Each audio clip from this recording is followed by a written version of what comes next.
బహుజన విద్యార్థి యాత్రలో భాగంగా ఈరోజు సిద్దిపేట జిల్లాలోని ఎస్సీ ఎస్టీ హాస్టళ్లను సందర్శించడం జరిగింది.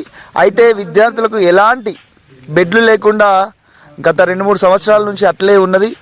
అదేవిధంగా ఎస్సీ హాస్టల్లోనైతే ఇది అక్కడ ఉన్నటువంటి వాష్రూమ్ల పరిస్థితి ఎంత గలీజ్గా ఘోరంగా ఉన్నాయనంటే అసలు ప్రభుత్వానికి విద్యార్థులు లేకపోతే సంక్షేమ హాస్టల్లో ఉన్న విద్యార్థులు అంటే అసలు పట్టింపే లేనట్టు దారుణంగా హాస్టల్లోని పరిస్థితులు ఇంత అధ్వానంగా ఉన్నాయి.